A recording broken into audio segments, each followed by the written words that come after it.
I wasn't supposed to be there. That much was clear from the second I read the text. You can come if you want, I guess. No punctuation, no warmth, just 11 words that hit like a shrug. Everyone else had received a proper invitation, cardstock, printed, with gold trim and a small family crest Delara had invented a few years back. Mine was a text sent at 9:47 p.m., 3 days before Thanksgiving. I stared at it longer than I should have. Half of me wanted to delete it. The other half kept staring, trying to pull more meaning out of it, but there wasn't any. Still, I packed a bag the next morning and drove toward Lexington from my small rental cabin near Lake Reba. One bag, one casserole, one woman clinging to the idea that Thanksgiving still meant something. When I pulled into the driveway, the house looked like a page from a holiday magazine. Lights on every window, wreaths on the railings, food trucks in the cul-de-sac. It looked like joy, manufactured, scripted joy. I walked up the stone steps, past a table lined with place cards and faux leaves, names in cursive on heavy ivory cards. I skimmed down the rows. Delara, Blaine, Mayella, Odessa, even some name I didn't recognize. Maybe Blaine's new assistant, but no Lorcan. That wasn't an accident. The first face I saw inside was my cousin Willa. She blinked at me like I was a childhood friend she hadn't seen in 20 years. "Oh, you made it." It wasn't rude. It was real. She hadn't expected me. No one had. Delara stood across the foyer, telling a group of women how exhausting it was to host everyone again this year, her voice full of sacrifice and charm. She didn't look in my direction. I kept my coat on longer than I needed to. Everyone else was dressed up, slacks, dresses, makeup done. I had on black pants, a cardigan I'd worn to work last week, and hair I pulled into a clip while the car warmed up. Inside the main room, a printed seating chart was taped to a framed photo of our parents. I scanned the names again. Not there, but a folded card on the kitchen island caught my eye. Staff meals. I stared at it longer than I should have. No one else seemed to notice. I walked past and into the hallway. This wasn't new. Delara always made sure I sat at the kids' table growing up, even when I was 16. Said I had the energy of the younger ones. Told everyone I was too serious, too sensitive, too something. Back then, I used to spend hours helping prep for Thanksgiving. Roasting squash, ironing napkins, folding name tags. Delara took over after Mom died. Said it was too much for me. Maybe it was. Or maybe she just didn't want the house to look like I'd touched it. The last Thanksgiving we had with Mom, she'd grabbed my hand when Delara left the room and whispered, "Don't ever let them make you feel like you're not one of us." I didn't forget that. I walked toward the dining room thinking if I could just find an empty seat, no one would question it. I picked up a loose chair near the hallway, grabbed a napkin, and froze. The napkin had Delara's name embroidered in gold thread. Of course it did. I folded it quickly, swapped it with a plain one from a drawer, and kept walking. A woman I didn't recognize smiled politely. "Are you helping cater this year?" I smiled back, tight and rehearsed. "Something like that." The voice in my head got louder. "Maybe they're right. Maybe you don't belong here anymore." I slipped into a corner near the kitchen, where the light was softer and no one was looking. I sat on a low bench against the wall. No one noticed.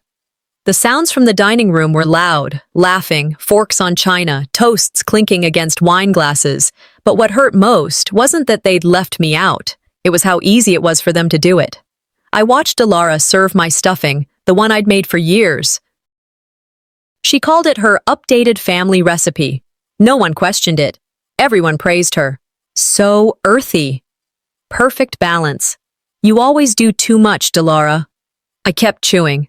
I'd brought it to feel connected, to feel included. It didn't taste like anything anymore.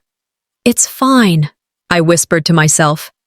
"You're here for the food, for the memory of Mom. That's enough." But when Delara raised her glass, her voice clear and proud, and said, "To everyone who matters, we're all here tonight," my stomach turned. No one even flinched. Not Blaine, not Mayella, not Odessa. Not one person looked in my direction. I sat back, pressed my fingers into the bench cushion, and felt something inside me tighten. Not with pain, but with clarity. I may be quiet, but I'm not invisible. I stood in the kitchen doorway long enough to feel like I was intruding on something private. A moment passed, then two. I counted them in my head as my fingers grazed the back of an empty chair at the far end of the dining table. I moved slowly, like if I didn't draw attention, maybe I wouldn't be rejected. The sound of my chair sliding against the floor sliced through the laughter. Delara stood. She didn't raise her voice. She didn't need to. "This table is for family," she said, eyes locked on me. "If you're hungry, there's food in the kitchen." The silence was louder than her words. No one spoke. A few guests looked away. A cousin rubbed her napkin between her fingers like she wished she were anywhere else. I nodded, smiling the way you do when your insides crumple. Of course. I didn't mean to intrude. I pushed the chair back in. My hand was steady, but everything else was not. That wasn't just rejection. That was a performance, and I was the sacrifice. I didn't storm out. I didn't cry. I walked out of that room like I'd just remembered something on the stove. In the hallway, my breath caught up with me. I reached for my purse near the coat rack, grabbing the familiar tan strap I always carried. The leather felt too smooth. Mine was cracked near the seams. I paused, turned it slightly in the dim light, and saw the gold initials. Not mine. It was Delara's, a mirror image of mine, only richer, cleaner, meant to last. I should have swapped it immediately, but my hands kept moving. I opened the flap looking for tissues and found a black wallet, thick and organized. Her scent clung to the leather. Then, something caught my eye. A corner of glossy paper, folded once. I pulled it free. A photo. A family photo. Thanksgiving 3 years ago, the year Mom died. Delara, Blaine, Mayella, even Cassian standing by the porch with a wine glass. Everyone smiling, arms linked. Except me. Because I took the damn picture. I stared at the photo longer than I should have. Not because I was surprised, but because part of me had still been hoping, somehow, even now, that maybe I'd been wrong. That maybe it wasn't as intentional as it felt. But there it was, framed and captured. Their version of family. Neat, clean, without me. I'd held the camera. They'd smiled for the memory. Then they left me out of it. That kind of thing stays with you. I looked around the hallway, at the photos lining the walls. Birthdays, graduations, baby showers. My face didn't exist in any of them. Not one. Maybe that's what family means here, I said quietly to no one. Only the people you want to remember. I stood there a little longer, then turned, coat in hand, Delara's purse still slung over my shoulder. I didn't realize I hadn't swapped them back until I was already outside, down the steps, back in the car. No one called after me. No one noticed. I sat in the driver's seat and looked at the purse on my lap. Stroked the stitching with my thumb. Let out a long breath I didn't know I'd been holding. They don't even notice I'm gone, I muttered. Why would they notice I have their secrets? I didn't drive away fast, just eased out of the driveway like someone who didn't want to wake the neighbors. It wasn't anger. It wasn't revenge. It was something quieter. A kind of release I hadn't felt in years. You don't owe them anything anymore, I told myself. And maybe they never gave you anything to begin with. By the time I reached the motel, the sky had gone soft with night. I slid the keycard into the door, kicked off my shoes, and turned on the bedside lamp. Then I opened the purse. I removed the wallet first, placing it neatly on the bed. Then the car keys, a travel-sized lotion, a pack of gum. Nothing shocking. Until I saw the folder, slim, gray, labeled only with her initials, DQ. I opened it. 2 documents, both with the trust fund header from my parents' estate. One showed a regular stream of deposits, what should have been equal shares. The other showed something else. Quiet withdrawals, made over years, directed into a joint account listed under Delara and Blaine. No notes, no justifications, just numbers. Cold, calculated numbers. I didn't scream, didn't cry. I just stared at the paper, then leaned back against the headboard.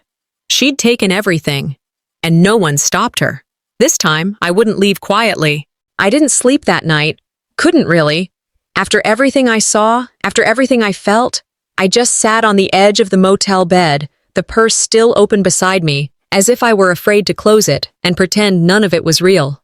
My hands moved on their own, pulled out the wallet first. Black leather, stiff and new. I skimmed through receipts, folded small like secrets, credit cards tucked behind each other like layers of excuses. And then, there it was, an envelope, plain, with our parents' trust logo printed at the corner. My last name bolded on the header like it meant something. Inside, 2 bank statements. One looked like standard account activity. The other wasn't. Small transfers. Regular. Quiet. All going from the trust fund to an account held jointly by Delara and Blaine. Every month. No gaps. They weren't big enough to raise alarms, but they were steady. I flipped back through the pages. 4 years' worth. I whispered, mostly to myself, mostly to the dead air. You didn't just take the table. You've been taking everything. For a long time, I didn't move, just stared at the numbers, the decimal points, the dates, the initials. None of them were mine. Then, near the back of the envelope, I found it. A consent form. Notarized, official, stamped, neat. It stated that I, Lorcan Maddox, had willingly forfeited my right to any claim over the estate, signed and dated, with my name scribbled at the bottom in a handwriting that wasn't mine, not even close. I laughed. It came out sharp. Not bitter, just stunned. I didn't even feel angry. Just hollow. My name, used against me. I pulled open the drawer beside the bed and found an old notebook I kept with me when I traveled. I flipped to the last few pages, where I used to scribble quotes or lists or recipes. I tore out one page and signed my name, slowly, then another, and a third. My signature had curves, loops.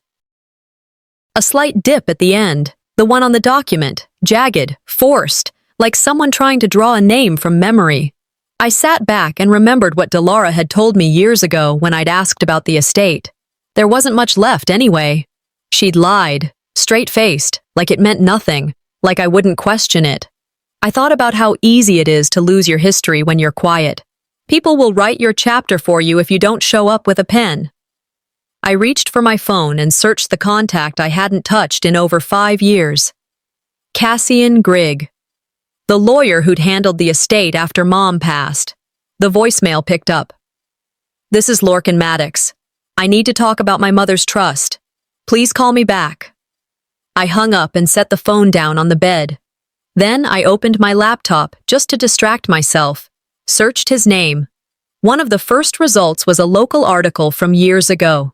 Family's legacy preserved by oldest daughter. Below it, a photo. Delara. Blaine. A quote about preserving tradition and honoring their parents' wishes. My name wasn't mentioned once. I stared at the screen, then said out loud, they always publish the version Delara gives them. I closed the laptop, took a breath, reached for the notebook again and opened to a fresh page. I titled it, What They Took. I started small. 2016. Mom passes. 2017. Last estate communication. 2018. First transfer from trust account. Each year, each page, each omission. I wrote it all down. A pattern began to form. The kind you don't see when you're too close to the fire. But with distance, you start to feel the burns. I realized I'd never received a formal copy of the will. Never asked for one. Because I trusted Delara. Because I believed her when she said she'd take care of it. They didn't steal everything at once, I whispered. They did it quietly, patiently, like boiling a frog. It wasn't rage I felt. It was something colder. Focused. I pulled out my phone again. Took photos of every document, every page, uploaded them to the cloud, then to my email, then a USB I kept in my bag. I flipped the consent form over and started listing names. Notary, Henry B., Sloan Banker, Melissa Hartman, Estate Processor, Cassian Grigg. I didn't feel like crying. I felt surgical, sharp. They thought I was fragile, I said, staring at the ceiling. They forgot what silence sounds like when it starts taking notes. and as the sky turned gray outside the window, I folded the folder closed, slid it back into the purse, and zipped it up. Tomorrow, I'm not asking questions. I'm collecting proof. The light from my phone blinked twice on the nightstand before I registered it. My body felt like it had been hollowed out. I'd barely slept after what I found. I sat up, rubbed my temples, and picked up the phone. One missed call, Cassian Grigg. The voicemail was short, no greetings, no pleasantries, just a quiet, weary voice saying, "Call me back when you can. There's something I should have told you years ago." I sat there for a beat, phone in my lap. It wasn't panic that gripped me. It was that creeping feeling when your worst suspicion starts walking into the room without knocking. I called back immediately. This time he picked up. He sounded older, tired, the voice of someone who had buried more than just people over the years. He said, "When we handled the estate, Delara insisted you had signed away your claim. I believed her, but Eleanor gave me something, said it was for you, only if you ever asked." It wasn't shock. It was confirmation. I didn't thank him. I just said, "When can I come?" "Now's fine," he said. "I'll wait here." The sun was barely climbing over the rooftops as I pulled up to Cassian's small office. It looked the same as it did when we'd read the will years ago. Same yellow siding, same chipped porch step. He met me at the door and handed me an envelope the color of old bones. My name, written in my mother's handwriting. I held it like something fragile, something holy. Inside, a folded letter, a Polaroid photo, and a small brass key. "If you're reading this, then they've pushed you too far," she wrote. "And I am sorry I won't be there to stop them." I had to read that line twice. She went on.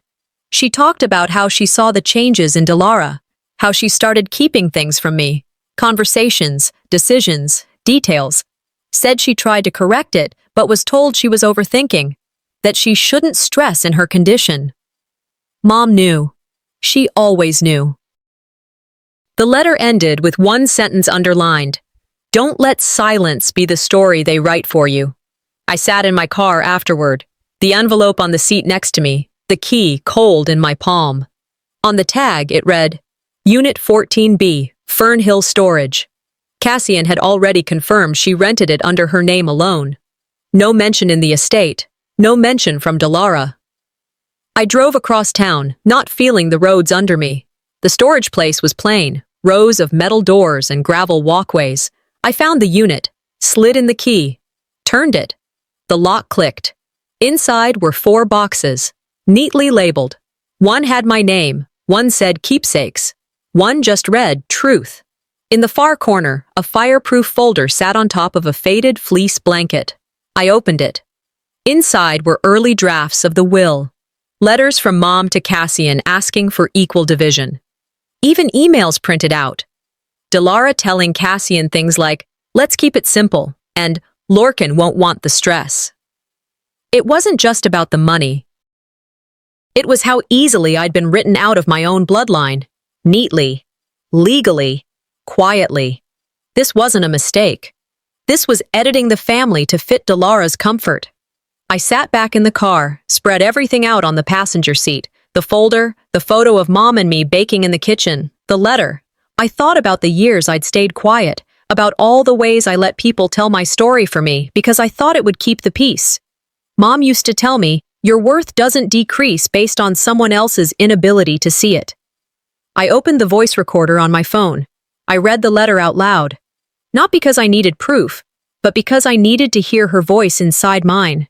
When I finished, I sent an email to Cassian. "Please draft a formal statement. I'm calling a family meeting. I'll handle the rest." This wasn't revenge. This was correction. "They want to pretend I never existed," I whispered, watching the sky turn silver. "But I've kept receipts, emotional and legal." Back at the motel, I cleared the desk and created folders on my laptop.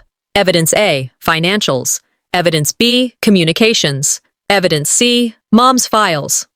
I uploaded everything to a hard drive, sent a backup to my cloud, printed 2 copies, let them scream about feelings. I'll speak in facts. On the way back from the print shop, I stopped by a stationery store, bought a blank envelope. I wrote one name on the front, Delara. Then I went back to my room, placed the scanned letter inside the envelope, sealed it, and set it on the desk like a loaded gun. This isn't just personal anymore. It's structural. And I'm ready. I spent most of the morning in a park on the edge of town, coffee in hand, coat zipped up tight, watching strangers walk their dogs like the world hadn't shifted under my feet. The voicemail from Cassian played in my head on repeat. The letter from Mom. I'd read it 3 times before sunrise, but somehow the words were fading like old ink. Maybe I'd been clinging too hard. Maybe bitterness was just a habit now, one I wore like armor. I told myself that holding on wasn't strength, it was inertia. That if I didn't let go, I'd rot inside the same silence that raised me. I found a small church nearby, the kind with creaky pews and nobody asking questions. I didn't pray, I just sat. Let the quiet fill the space where my anger usually lived. No one owed me peace, but maybe I owed it to myself to stop waiting for apologies that would never come. That's how I ended up back at the house. Not to fight, just to talk, just to be seen, maybe. Or maybe I just wanted to confirm what I already knew. Mayella opened the door. Her arms were crossed before I even said hello. You came back to stir things up again? I gave her a soft smile. I came back to breathe the air before it gets too stale. She didn't laugh, just stepped aside. Inside, the smell of leftovers warmed the space. The clinking of plates, voices low and easy. It looked like a family, one I no longer belonged to. No one acted surprised to see me. But no one offered me a chair either. I found the edge of the couch and sat down like a guest in a waiting room. My eyes wandered the room. Decorations I once helped choose now looked store-bought. The couch cushions were newer. The family pictures had been rearranged. My absence had been fully absorbed. And then I saw it. On the dining table, a small gift box, ribboned, tidy, labeled, from Delara. I knew that wrapping. I'd chosen it 3 years ago. I walked over slowly and lifted the lid just enough to see what was inside. The quilt, hand-stitched, every patch a memory. A gift I made for Mayella before she left for college. I'd given it to Delara in private, asked her to pass it along, quietly, without fuss. I didn't want credit, I just wanted it to bring warmth. But now it was labeled as hers. I closed the lid, carefully. The knife doesn't always come with a stab. Sometimes it's a smile and a sticker with the wrong name. I stepped back, letting the room blur around me. Later, during small talk in the kitchen, Odessa leaned toward me and said, "It's sweet that you showed up. Some people never know when to leave things in the past." I smiled. Some people have the luxury of choosing what they forget. Mayella, standing behind her, muttered, "It's not always about you, Aunt Lorcan." I swallowed that. Went to the sink. Started gathering dishes, more to stay standing than to be helpful. Then came the sentence. The one that hit harder than any slap. Delara looked up and said, "Lorcan, please, you're making things awkward again." Again, as if I'd been awkward by birthright. I hadn't said a word, hadn't raised my voice. I had just existed. And that was too much. I dried my hands and stepped outside without a word. The sun was starting to set when I reached the car. I sat behind the wheel, hands on 10 and 2, staring at the horizon like it might blink first. "They won't change," I said aloud. But I almost let them rewrite me again, with silence. I pulled out my phone, opened a new email. "Cassian, go forward. Set the meeting. Full family. I'll bring documentation. No more waiting. No more hoping for decency. I didn't need to be heard anymore. I needed to be documented. You can't heal in the same place that made you sick." I parked just 2 houses down from theirs, sat in the car for a while, reading through Mom's letter again like it might change. It didn't. The words hit the same every time, gentle, steady, but cut right through the chest. I read parts of it out loud, not to memorize it. I wasn't planning to recite it like a speech. I just wanted to hear the truth echo in my voice, to remind myself what this was really about. I wrote a few lines on a notepad I kept on the dashboard. Things I wanted to remember, not facts, not bank numbers, just feelings I had let slide. Phrases that had haunted me for years and now had names, dates, paper trails. I checked my phone. Cassian had confirmed. Tuesday evening, 6 o'clock p.m. The whole family would be there. I folded the notepad, tucked it into the sun visor, and stepped out of the car. They still thought I was that quiet girl who didn't fight back. They hadn't seen what silence turns into when you feed it the truth. The reason I stopped by the house wasn't complicated. I told Mayella I was returning a book she left in my car. That wasn't a lie. It just wasn't the reason. The front door was open. Laughter drifted out before I stepped inside. Another lunch, more wine, Delara holding court like she always did. The table was full, extended cousins, a neighbor or two. The kind of crowd that made her look generous and motherly. And there, center of the table, was my sweet potato casserole. Still warm, still familiar, still mine. Delara smiled and said, "This was my mom's recipe. We always bring it back this time of year." I stopped breathing for a second. Just watched as guests nodded, complimented her. No one questioned it. No one thought twice. I didn't correct her. I didn't need to. That wasn't the moment. I walked past the table, into the hallway, letting the noise fade behind me. And then I saw it. The photo wall. Thanksgiving 2019. Large canvas print. New. Hung center. Everyone posed in perfect symmetry. Delara, Blaine, Mayella, even Cassian in the corner, smiling with a drink in hand. But not me, because I took that photo. I'd been outside, standing behind the camera, waiting for someone, anyone, to say, "Come in, we'll take another." No one did. They didn't forget me. They excluded me, on purpose. Then printed it, hung it, showed it to everyone who visited that house. I stood there for a long time. Then I pulled out my phone and took a picture of the wall. I didn't need it for proof. I needed it for memory. To remind myself what erasure looks like when it's framed in gold. I walked out without saying a word. Back at the motel, I laid it all out across the bed. The forged signature, the transfer records, Mom's letter, screenshots of the casserole post from Delara's Instagram. Captioned, "Grateful to carry on Mom's traditions." And now, the photo. I opened my laptop, started a presentation. One slide per truth. Dates. Images. Add quotes. Slide 1, my name. Slide 2, my mother's handwriting. Slide 3, the missing photo. Slide 4, this is what you erased. I saved the file, uploaded a backup to the cloud, copied it to a USB, and slipped it into the zipper pocket of my purse. Then I typed one word across the last slide. Enough. The next morning, I wrote individual notes, printed them, folded them, sealed them in plain white envelopes, each one addressed by hand. Not passive-aggressive, not emotional, just simple. "I'll see you Tuesday. Bring your best memory. I'll bring mine." I scheduled them to send at exactly 8:00 a.m. Tuesday morning. No room for discussion, no bait for argument. I didn't plan to yell. I wasn't preparing a confrontation. I was setting a stage. They wanted a quiet woman. I gave them a quiet war. I arrived 15 minutes early. I didn't want to, but I needed to. Needed the air, the silence, the space to remember why I was here. I wore navy, not because it looked good, because it made me feel steady, professional, forgettable in the right way. I didn't want to be noticed. I wanted to be heard. The house looked exactly as I expected. Warm lights in the windows, that curated smell of roasted rosemary, and something too sweet. Delara never did anything halfway. Hosting tonight was just another stage. Blaine answered the door. He gave me a tight nod. Not cold, not warm. That in-between space he always occupied when Delara hadn't told him how to act yet. Inside, Cassian was already seated near the head of the table.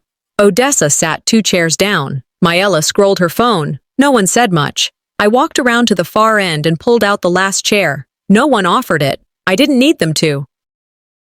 Delara entered with 2 glasses of wine, handed one to Blaine, then looked right through me. "We're here because Lorcan wants closure," she said, as if reading off a script she'd rehearsed. Mayella rolled her eyes. Blaine cleared his throat and said something about family harmony. I didn't bother responding. I opened the folder in front of me, clicked my laptop, and connected it to the TV on the wall. The screen lit up. Slide 1. The will. The signature. My name forged in uneven ink. Gasps broke the surface like bubbles in a still pond. Cassian leaned forward.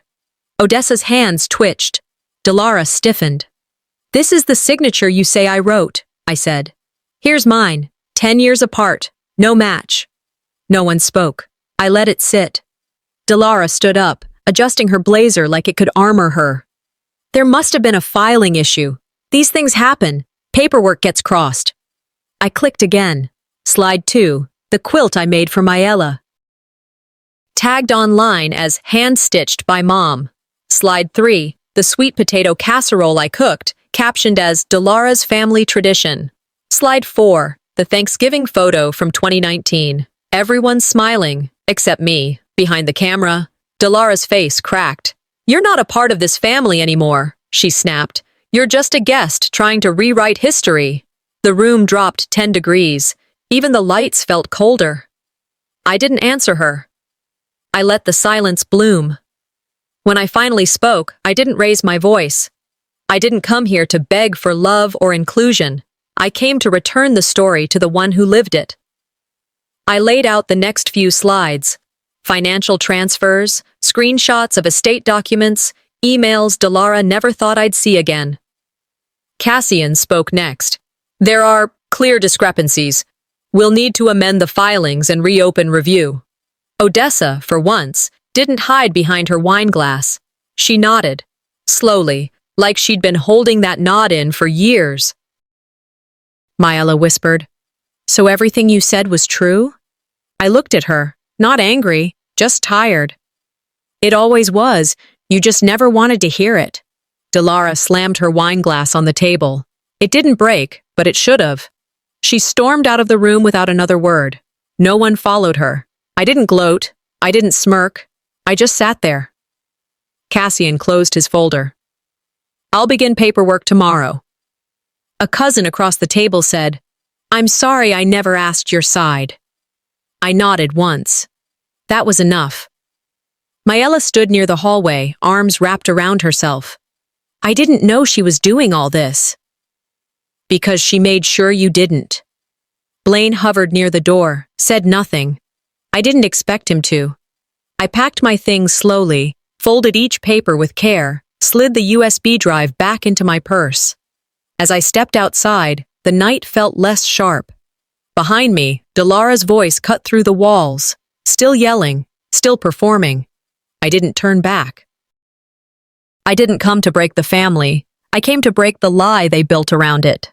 I stepped out onto the porch. The cold air didn't bite. It steadied me. Inside, voices rose and cracked like dry branches. I didn't need to look back to know Delara was already spinning a version of the truth she could live with. Blaine slammed a door. Cassian was scribbling in that tired, methodical way he always did when he knew the fight had shifted. I sat down on the top step, same spot I used to sit when I was 8, when they let me watch but never join. That night, it felt like that again. But I wasn't the same kid anymore. My phone buzzed. I checked it. Cassian. I texted. "Need to add one more piece. Call me ASAP." The porch light flickered. Behind me, footsteps paced and muffled voices argued over terms they didn't really understand. Defamation, legal recourse, legacy. Words Delara loved to use when she was losing. Cassian called back within minutes. "I got something," he said. "Bank just flagged the source IPs for the trust withdrawals. All of them trace back to a residential router. Guess where?" I didn't answer. "It's Delara's. Same address. Same device every time." I leaned forward, elbow to knee, staring at the gravel driveway.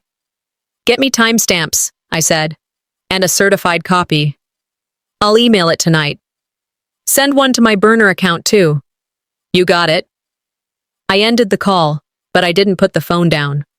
I sat there, phone still in hand, and let a memory walk back into my mind uninvited.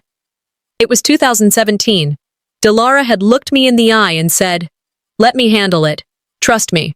The lawyer stuff will bury you. God help me, I had. Delegating to people who never respected you was the first mistake, I whispered. Inside the house, a plate shattered. Then silence. She didn't just take money, I said under my breath. She erased me from every legacy. Later that night, back at the motel, I remembered something else. Mom had made a backup. She always did. I pulled open my laptop, opened a folder I hadn't touched since the funeral. Eleanor Archive. It was mostly photos. But buried in there was a draft email. The subject line hit me in the chest. If they hurt you again. I opened it. Delara may keep the house. Blaine may manage the money. But you, Lorcan, carry the truth. Never let them buy your silence. There were attachments. PDFs with Mom's handwriting digitally marked. Proof of her intention, her words, her warnings. She knew. She hadn't trusted them either. You didn't trust them, I said aloud. You trusted me. That's all I needed to remember. I didn't wait. I opened my inbox, attached everything, and hit send. To Cassian, to Blaine, to Maela, and to Delara. No subject, no explanation, just Mom, speaking from the grave. By the time I got back to the living room, the house had quieted. People looked up, some nodded, some didn't know what to say. Delara walked in from the hallway, slow, composed, her face blank. She tried to reclaim the space with a calm voice. I held this family together.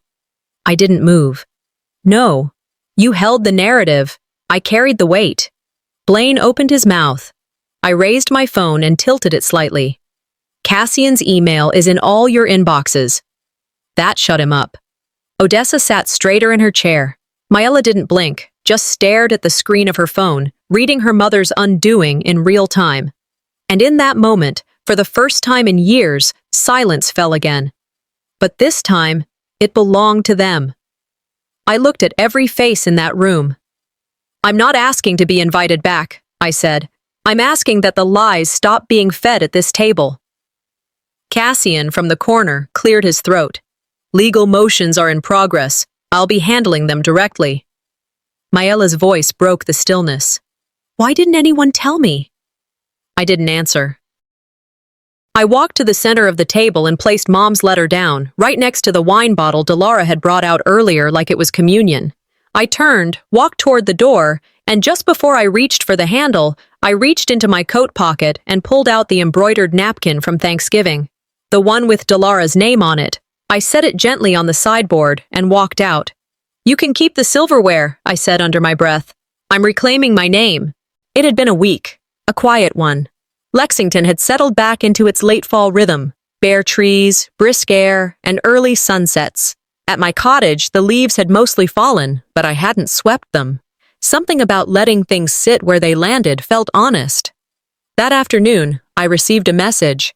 It was from Ione Marin, Blaine's ex-wife, the one they never talked about anymore, the one who'd been quietly erased, like me. Her message was short. I saw what you did. I lived it once, too. I wish I had your courage back then. That was it. Just that. But it broke something open inside me. It didn't matter that she wasn't trying to say more. What mattered was that someone who knew, really knew, had spoken up, had seen me. I reread the message, then again. I didn't cry. I didn't smile. I just sat with it. Sometimes you don't need to win. You just need someone else to admit the war happened. I wrote back. Thank you. For remembering, I was there. Then I closed the laptop, stood up, and looked around. Boxes I'd never unpacked had been quietly moved into closets over the past week. I hadn't even noticed myself doing it, but the house looked different now. Lived in, chosen. I went out and bought a new chair, a soft, worn gray one that hugged your back and let you think. I placed it near the window, set a vase of sunflowers on the small table beside it, and I hung one photo on the wall. Just one.